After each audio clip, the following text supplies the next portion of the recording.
Do I identify myself as a liberal? Is that the question? Oh, no, not at all. I would advise you to YouTube Phil Oakes' Love Me, Love Me, Love Me, I'm a liberal. A beatnik? No, he was from the hippie era. Yeah. He was one of the most famous folk singers in history. He went crazy.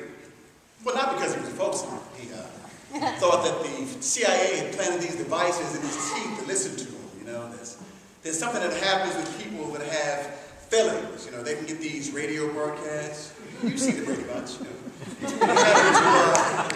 Cindy, the youngest one with curls. So he did. He got these radio broadcasts in his teeth. So he took the pliers and pulled all of his teeth out. Then he hung himself because he went crazy. Activism's always been a part of me. Yeah, I'm born that way. Yeah. First grade report card, Sister Mary Aiden. I remember after all these years, almost verbatim, he has a problem understanding the role of authority.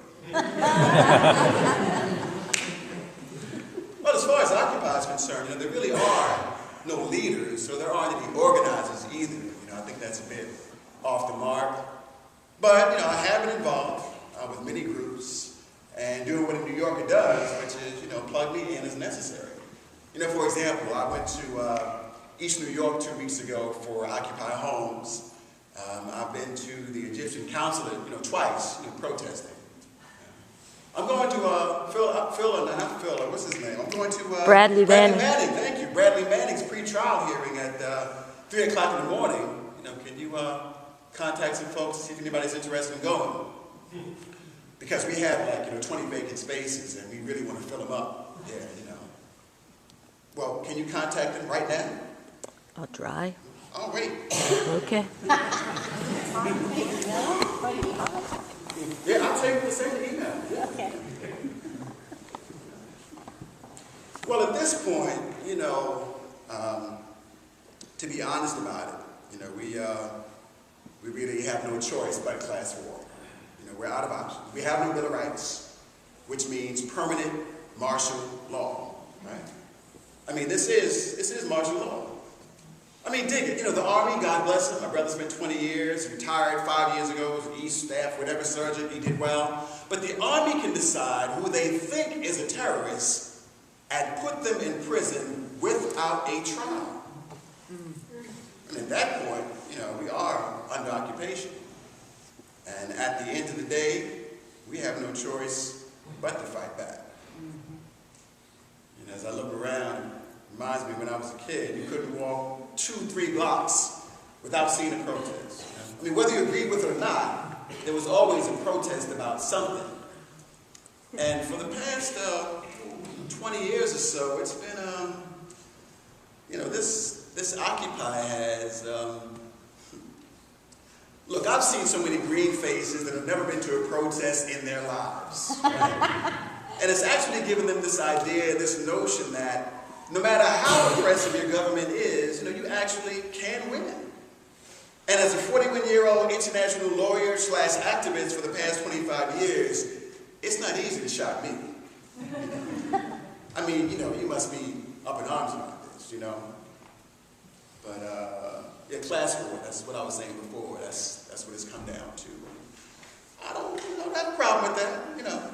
That's okay by me. You know, I wouldn't say I advocate that, you know, because it would be illegal. Lord, I don't have a problem with it, you know, I really don't. I'd rather die on my feet than live on my knees. Yes.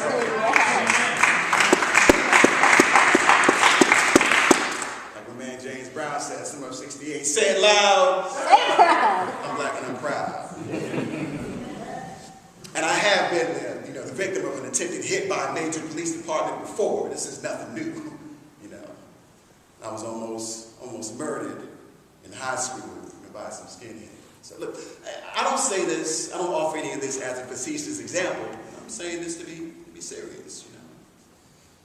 You know, I was saying back in high school, oddly enough, I was against racism in high school. And I was almost murdered by this Jewish, not New Yorker. It was by a Jewish and black and neo-Nazi skinhead who almost murdered a white guy for speaking out against racism. Welcome to New York. Yep. Now how surreal is that? You know?